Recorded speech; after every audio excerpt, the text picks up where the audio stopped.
All right, let's get it, good peeps. Good morning. Welcome to Morning Scone. Crazy, man. Tomorrow will be episode 150. Amazing. But today's 149. So let's make this one awesome. Drew's coming in here. No doubt. Be rocking that tripod here in a second. Hey, bud. You want to come tell everybody hi and good morning? I'm going to go ahead and hit the share button. Hopefully you all will do so as well. Share that to your timeline. Hit the little share button there at the bottom. We'll get this thing rocking. Paul, good morning. Val, Justin Hutchinson, Cisco, Carr, Cal, Colby, Hester, good morning. Steve McGowan, good morning. Stephen Ruckman, good morning. Nicholas, good morning. Bob Kubrick, Charly Kriel. Hope y'all doing well. Gonna let this build here for a minute. We'll get rolling. Talk about Urban Meyer and the despicable Ohio State University decision, which was completely predictable. First Coach O show of the year last night. Go over what old Eddie O had to say last night. Scott Boch, good morning. Adam Tower, Sabra, Jason Hatcher, Ronnie Dugas, Brad Thibodeau, hello. Terry Landry, Urban got off light, he did. Aaron Hawkins, good morning. Cool. Drew. Whoop. Well, that didn't take very long for you to completely go boop. Hey, let's not do that to the tripod again, okay? All these people are trying to watch Daddy's TV show, and if you do that, they can't see it. Okay? Better? Got it? Okay. Okay, I'm watching you now. I'm keeping my eye on you, little boy. I got my eye on you, little boy. All right. Wyatt, good morning. Cole, Jordan, good morning. Mark Allen, good morning. Hope y'all are doing well. He's not yet asked for WHEEL, for those of you who watch this regularly. Truck. So you know what I'm talking about. Truck. Ha. Ha. Home. Ha. Okay. All right, y'all. We will we'll get cranked up here. Oh, he's about to hit it again. Don't you do it. Ha. Ha. Home. Okay. All right, let's crank up, y'all. So, we'll go to the Ed Orgeron stuff here in a second. Let me just begin, I suppose, with Urban Meyer. After deliberating all day and into the evening, the Ohio State administration, home. They suspended Urban Meyer for 3 games, and they also suspended the athletic director, Gene Smith. The kicker, however, is that Meyer's suspension is that he will miss 3 games, but after the first week, he can coach the team during the week. So he just won't be there for the game for weeks 2 and 3. There have been a lot of memes on the internet, like Todd Gurley sold autographs for money, got 4 games. Christian Fulton tried to falsify a test that he ultimately passed. 2 years. Urban Meyer knowingly kept a wife abuser on his staff for 10 years. I think it's 3 games. But really 1 game. Insane, man.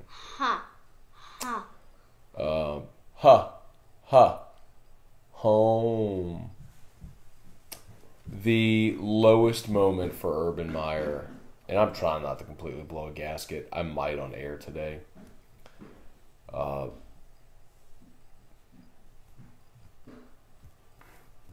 Is when Urban Meyer was asked, what do you have to say to Courtney Smith? And his response was, I'm just sorry we're in this situation. Bro. I'm just sorry we're in this situation. Dude legitimately doesn't believe he did anything wrong. I mean, and the worst part about it is it's just, I mean, that narrative, that narrative about winning being everything, and universities which are supposed to be, I don't want to wax poetic, y'all, but if you really think about it, like, this wasn't, someone said that the NCAA is a joke. This wasn't an NCAA ruling. This was the Ohio State ruling. And a university is supposed to be a place where you mold young people into tomorrow's leaders. I mean, realistically, again, I mean, I'm not trying to wax poetic, but think about the purpose of a college campus. For many kids, it's the first time they're away from their parents. They should become adults, learn how to be on their own, how to manage themselves, their time. It's in many places where the rest of our lives are shaped. That's why I've told you so many times I love LSU, not just like sports, but I love the university. It's like I started to become who I am while I was there. And Ohio State is just providing safe haven for this guy. It's the reason that we were also appalled with how, I mean, Jerry Sandusky, of course, is a criminal and deserves to die in jail, a miserable, shriveled mess. But the reason it was so appalling from the university side is because they provided safe haven for him. And similarly, Ohio State did this for Zach Smith after he beat his wife for a decade. Man. But Urban Meyer sure can't coach offense. Golly, it's sad, man.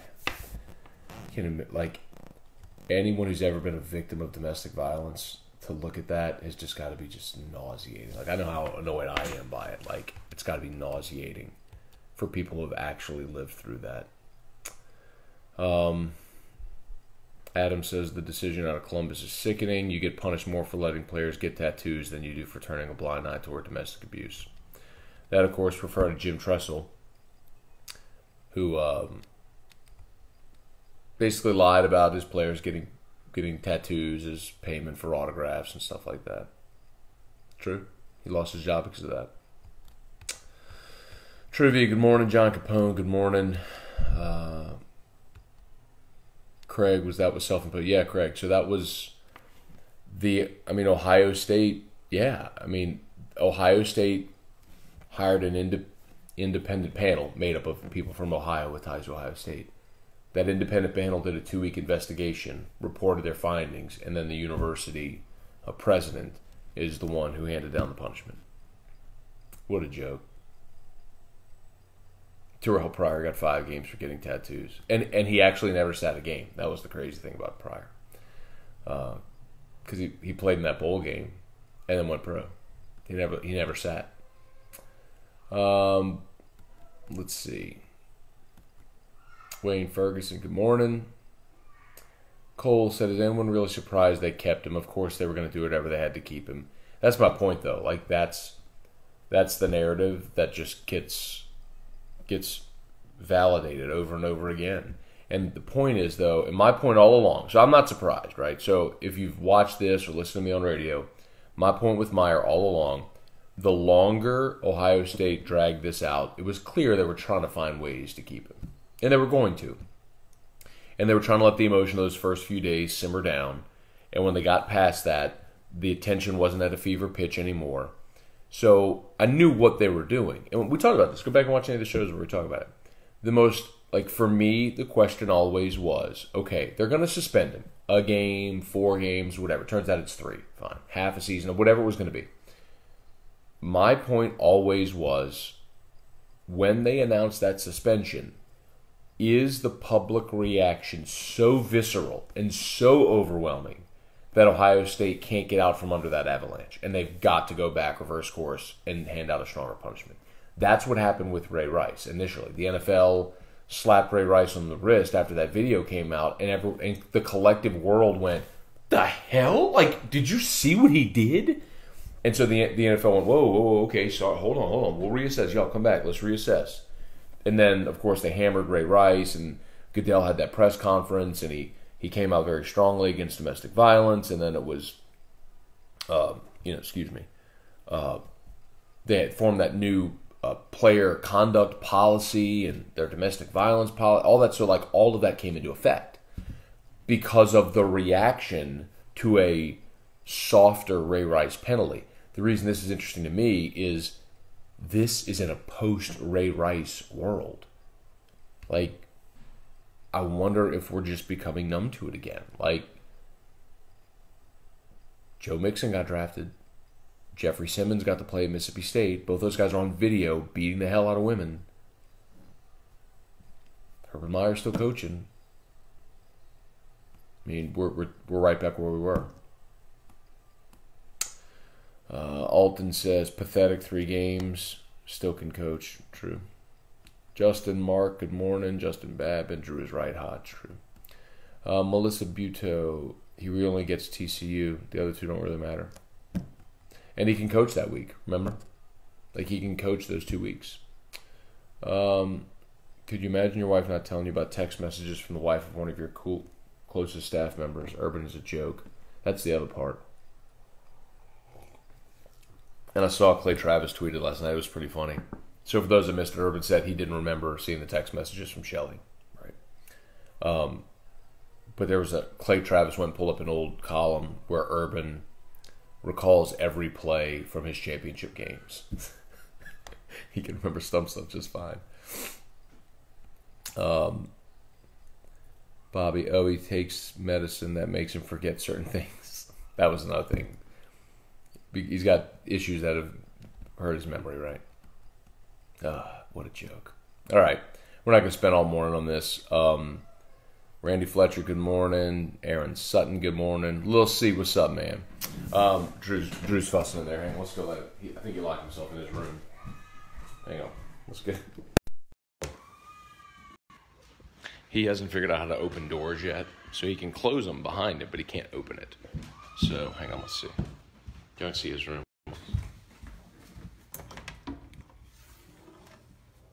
Hi. You want Robert? Okay, let's go watch Robert. Dude's got a swing in his room. Can y'all see that? He sleeps in our bedroom, so this is a therapy swing, like for sensory stuff. So his room, he doesn't have a bed in here. He's just got a therapy swing and a little, like, rocket ship in there. And check it, Marucci. This was so cool, man. When we were in the hospital, Kyle Orso over at Marucci had this made. How cool is that, huh? So cool. I think it's got DM on he's got his initials on the barrel. On the knob, I should say. All right, y'all, let's see. We're going to go put on Robert. All right, so I'm going to move on from the Urban stuff. I think everyone feels the same about this. I don't know that there's a soul alive that doesn't identify as an Ohio State fan or related to Urban Meyer. I don't think there's a soul alive that thinks what happened yesterday was okay. I'll be very interested to see. I tell you what, man, if y'all want to try to affect change with that, fire off a tweet at Ohio State, at their president, retweet angry columns, write opinions on Facebook. Like, literally, don't let that narrative die, man. I'm going to drill him today. And he deserves it. I think everybody should. I mean, it's the only way, man. You know? Gotta speak out. Can't let crap like that happen. The domestic violence thing for me, man, it's just, golly, I don't know how collectively and societally we're not so appalled by it. It just, that's the one that gets me, man. How people aren't just so disgusted by that behavior. Okay, Drew, here comes Robert. Oh, I gotta show y'all Robert. Look, y'all probably all wonder who Robert is. Hang on. Do y'all want to see Robert? Do y'all want to see this guy, Robert? Robert. Hang on, I'll show y'all Robert. Yeah. That's a great point, Charlie. Look at the difference between the president of Maryland and at Ohio State. You know, as much of a screw up as, and the thing about the Maryland president, like, he legit had nothing to do with it. And I don't think DJ Durkin had anything to do with it. He's got his strength coaching staff out there, and you can see Robert. Hang on. So this is an old episode of Wheel. Here we go. I wonder if this is going to get flagged by Facebook. There's Robert right there. What? Watch. He gets it with one letter. Here we go. Go, Robert. Port and starboard. Yeah. That's your guy. That's your guy. That's the guy that drew it. That's Robert. He loves him. That's Robert. I know y'all are super impressed with that. Robert's the nerd who got the puzzle with one letter on the board. Oh man, that's amazing. Oh god, we got a pretty good crowd watching right now. All right, let's get back into it, y'all. Sorry for that deviation there. All right. All right, let's roll. So, Eddie-O had his Radical Robert. Man, you know what? I was gonna Vanna White's still hot. You know, Chris, for a lady, she's probably pushing 60. I bet. You know, looking good. Now we know who Robert. Now y'all know who Robert is. That's who he's wanting to see. Charles asked a good question. Did Urban's wife get punishment for not reporting the news with Ohio State? Not that I know of. Not that it was reported anyway. Chris, really interested to see LSU versus Miami. Yeah, okay, let's do it. Let's move on. We'll move on. Edo had his first radio show of the season last year. Oddly enough, normally they hey Mo, good morning. Chris Mizell, good morning. Normally they have the first radio show the week of the first game. This year, I'm not sure why they did, and they're doing an extra one, another week early. But they did one last night out of TJ Ribs. You can hear it all season long on Eagle 98.1 Wednesdays at 7 o'clock. And probably the biggest news but Chris Blair asked about quarterback, and Orgeron said, quote, "I have no problem playing both Joe Burrow and Miles Brennan." He essentially said that if they start one of them and they get into a situation where he's not playing well, he'd have no problem playing the other. Which I totally believe, because you don't have a given in this situation. It's not like you run out there, you got a returning starter, an incumbent who's maybe struggling early in the game. He's fussing because they're doing. Remember, he hates the introduction, so that's what that is. Drew, be patient. Be patient. So I don't have any doubt that he could play both of them. I mean, if they go into the game against Miami, and if they start Burrow and the offense is just sputtering through a quarter and a half, yeah, could they run Brennan out there? Absolutely. I wouldn't be surprised at all if they did that. Yeah, but as we talked about, I think the best case scenario for LSU this year is Burrow to be the guy. And they can use Brennan in 4 games, mop-up duty or whatever it may be, just to get him some action and maintain that redshirt year in case he wants to use it. So I think that is the best case for LSU this year. But I wouldn't be surprised at all if they played Burrow and Brennan. See, what else did Orgeron say? He was asked about Devin White at running back. White joked about it. Remember, Devin White came to LSU as a running back, and Orgeron basically poo-pooed that idea. He says it's a good idea, but if he got hurt while doing that, then it wouldn't look good anymore. Which is sensible and absolutely the right call. There's no way you do that. They, if you remember, Ole Miss used Robert Kendichi on offense a few years ago, and they were trying to get him in the Heisman mix, and so they throw him wheel routes and things like that. Houston is going to do the same thing with oh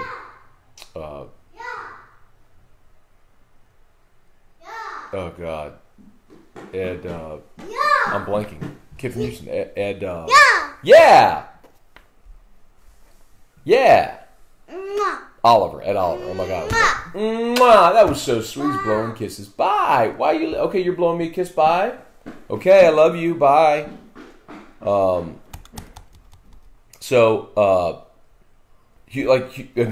I'll say Ed Oliver. Yeah, thank you. But yeah, so Houston's gonna do the same thing with Ed Oliver. They're gonna, Major Applewhite's gonna put Ed Oliver on offense, and try to get him touchdowns to get highlight plays and show off his athleticism and try to keep him in the forefront of people's minds to get him in the Heisman conversation. But if you don't have to do that, don't do that. I mean, you're LSU. You've recruited Division I, FBS, SEC running backs. Let one of those guys get to the yard. Yeah! Bye. That is so sweet, Drew. So, Dad. Dad. Hey, can you say Daddy? Daddy. That is the sweetest thing ever. Mom. Robert. Are you watching Robert in there? Robert.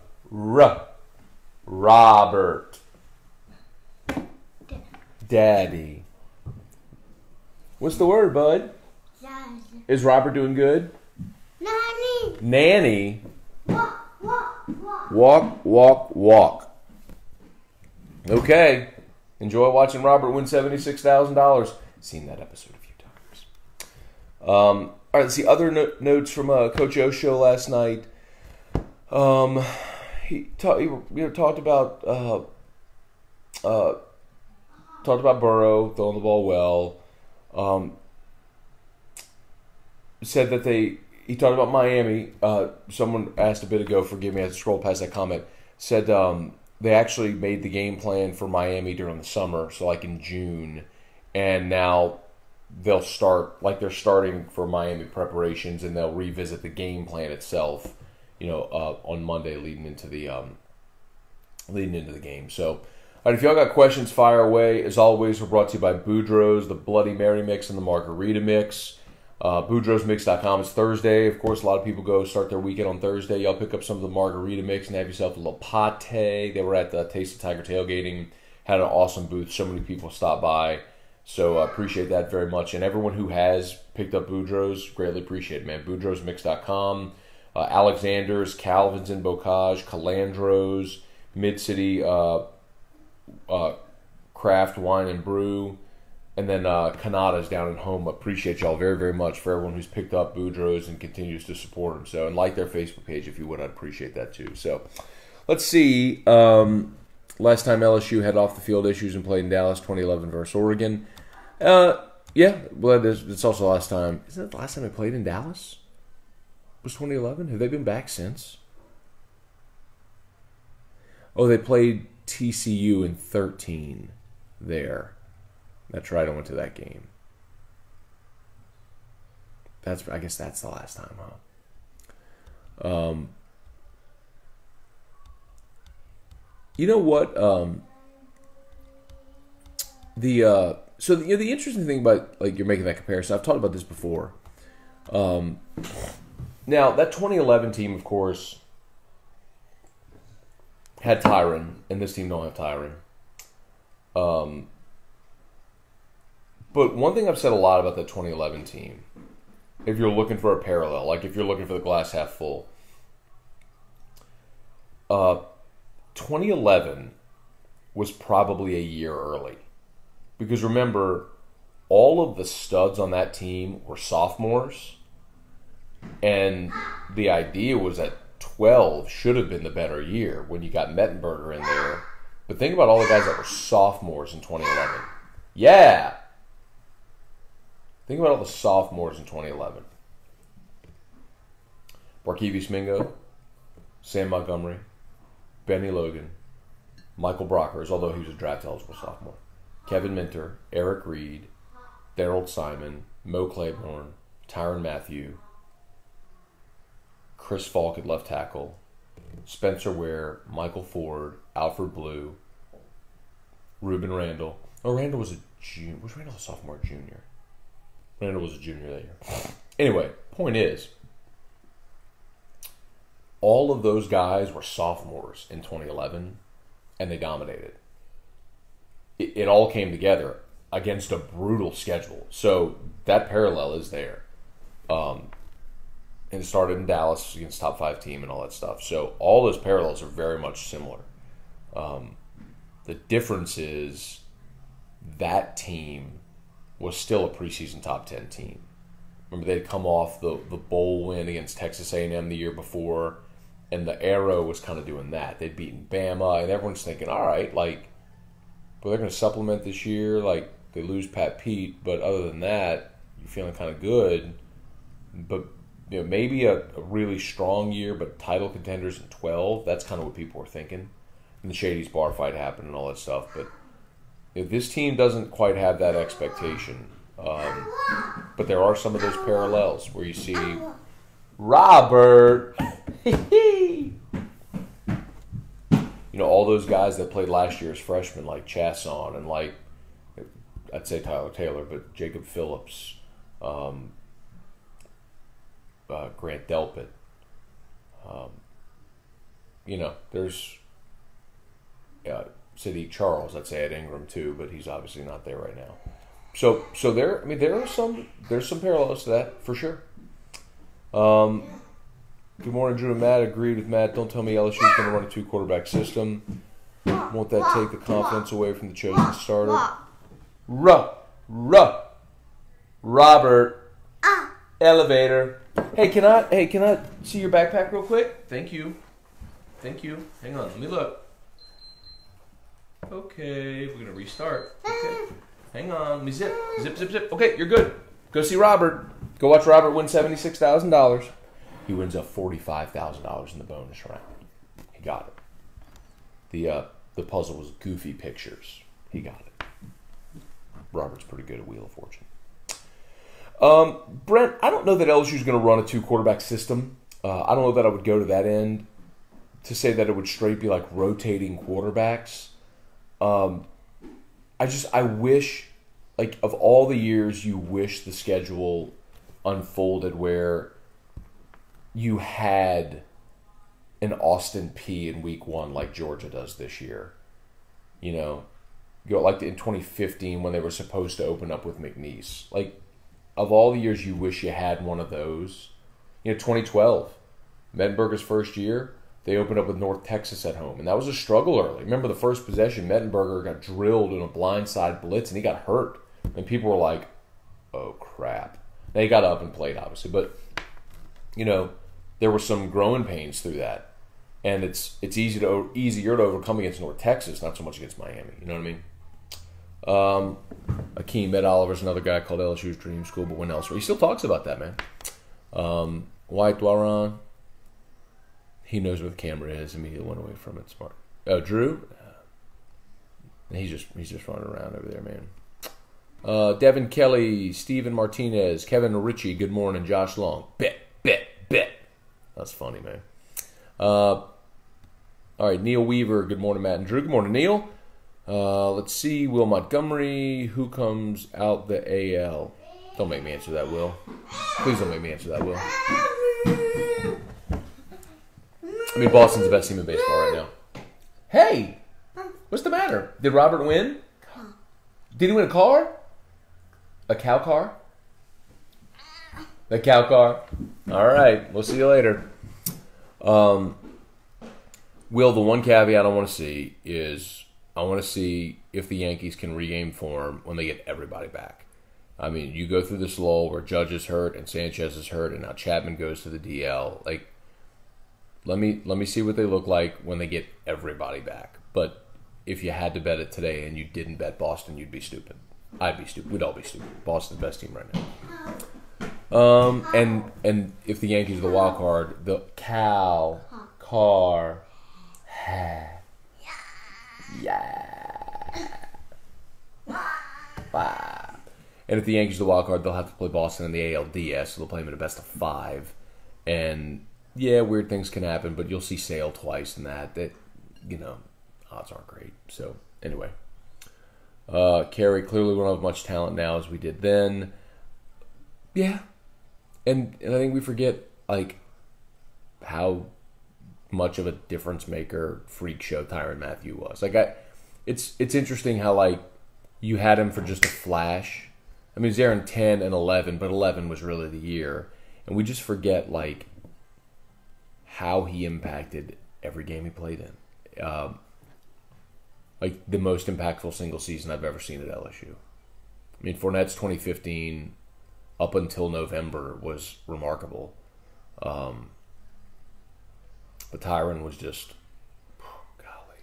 Go back and watch those games. I mean, just, if you have a chance, like on SEC Network or something like that, they play a game from 2011, or you just have a DVR or DVD of any of it, like, or go, you find it on YouTube, and just go watch the games. It's not highlights. Highlights are great, but he just changed every game, man. It was awesome. Craig, Mattey going to Dallas for the game. Craig, I'm not going to Dallas. I don't think I'm going to any games physically this year. I am going to be hosting with T-Bob Abear pregame show on Eagle 98.1 and stop that. You grabbed the whole tripod, bud. No, stop, Drew. You stop. That's not funny. Stop that. Stop that. Okay. Hey, look. All these people got to be able to see the show, bud. You can't do that.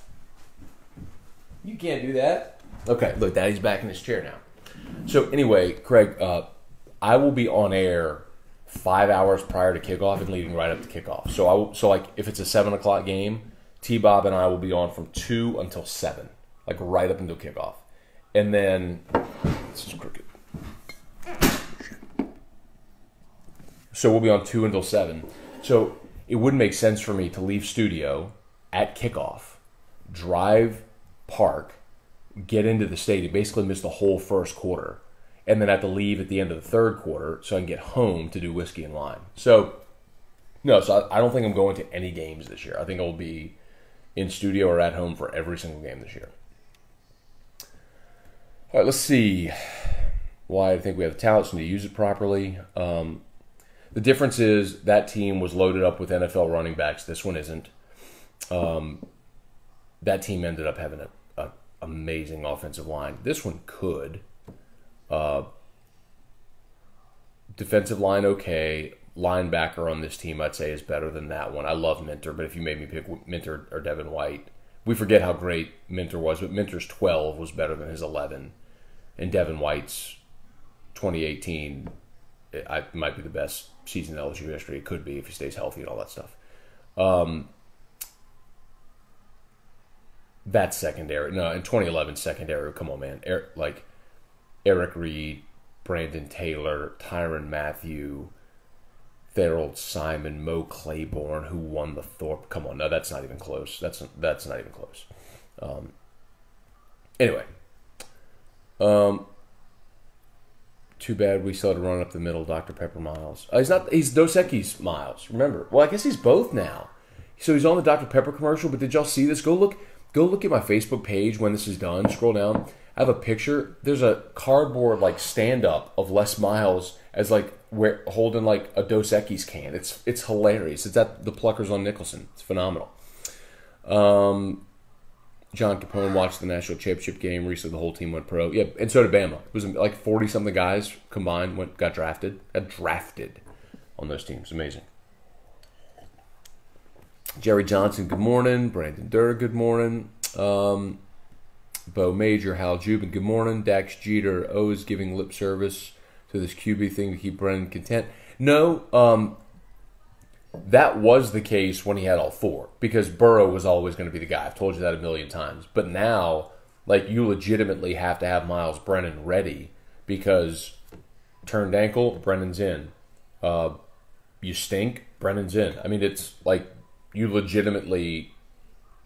I mean, I think at this point, there's no way Brennan leaves, because he realizes he's next. I mean, what if they go out against Miami and Burrow takes a helmet in the back on the first drive? Brennan's in. I mean, it's just, he ain't going nowhere. One other thing before I forget, and I'm going to talk about this on AFR today. Justin McMillan's is apparently going to Tulane. Bruce Feldman reported that. Ross Dellinger, like basically everybody's reporting that now. And Tulane has a starter. If Justin McMillan leaves LSU to go be a backup at Tulane, that's a pretty sad commentary, man. Walk. Elevator. Maybe Mimi will take you to ride the elevator. You better ask her when she gets here. Let's see, Jamie Hodges. Hey, Aunt Nancy, good morning. Let's see, Charly Kriel. Do they screen calls into O's show? No hard questions. Yeah, they do. but again, you also understand what, like, a coach's calling radio show usually isn't where angry people call and chastise the coach. Typically, the coach's show is a friendly setting where you're going to get fanboys who call in and lob softballs, and like the old man last year talked about the great race between the hare and the tortoise that everybody mocked and still does. Anyway.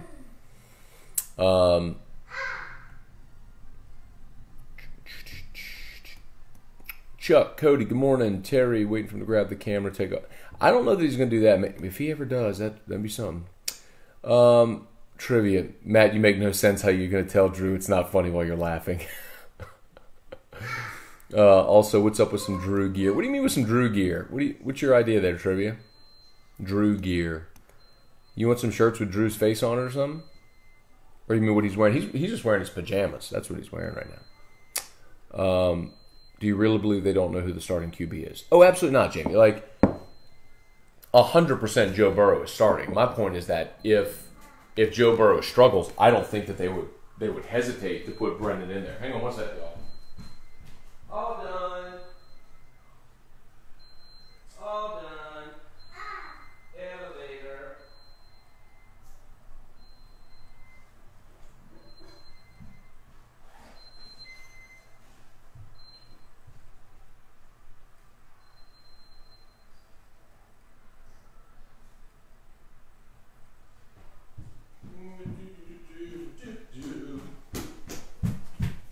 All right, y'all. It's probably about to wrap this up. I got a 9 o'clock meeting over on Acadian. Let's see. DL isn't as good, deeper than it's been in years. I think last year's a little underrated. They didn't have superstars. And this defensive line has the potential to have superstars. Like Rashard Lawrence could be a superstar. Braden could be a superstar. But don't underestimate having like fifth-year guys like Lockature and Gilmore last year. I mean, Christian Lockature made 67, 68 tackles last year playing defensive line. I mean, that's like nobody's done that since probably Glenn Dorsey in 06. I mean, I need to go look that up. That's what I'm going to do. Look that up.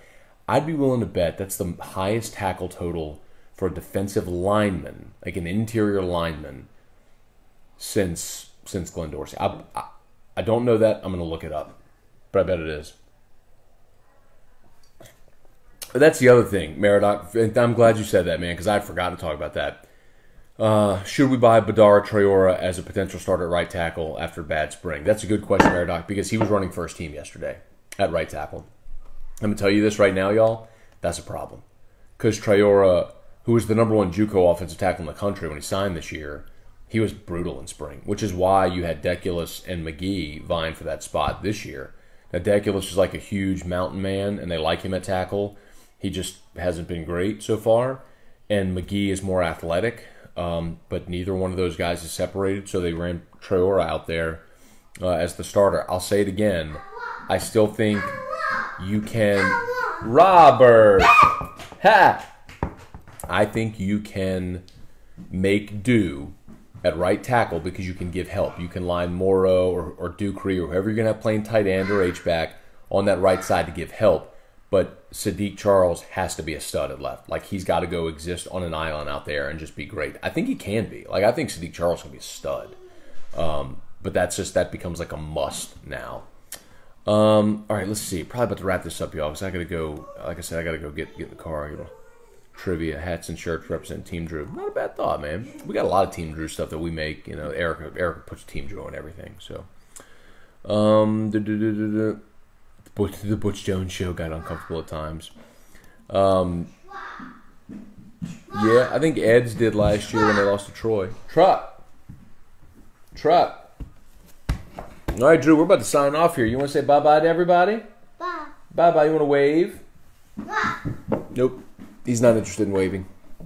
All right, let's wrap this up. Y'all, Myers Hartfield. Yeah, so in 07, Dorsey had...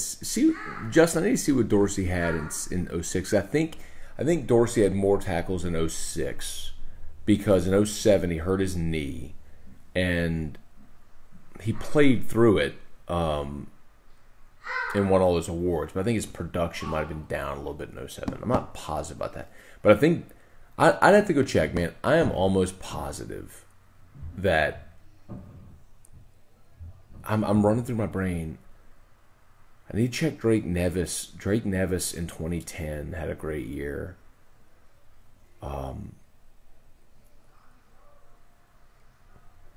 Yeah, Ego was good in 13, but not like him and Anthony Johnson weren't great together. But Ego had a better year. Yeah, I think maybe Drake Nevis, but other than that, man, I'm telling you, man, 64 in 06. Okay, thanks. So 64 in 06, and he said 67 in 07, 69 in 07. Okay, so I bet you, dude, if you look up Nevis in 10, that's probably it. All right, we're going to wrap this up, y'all. Y'all have an awesome day. Boudreaux's Bloody Mary mix, margarita mix. Hit the share button if you would. It's a big help, as always. I know I tell you that often, but it's a big help if you hit the share button and help pass this along. And we'll see you tomorrow for Morning Scone. Be well. See y'all today for AFR. Wrapping it up, Droobs. See you, dude.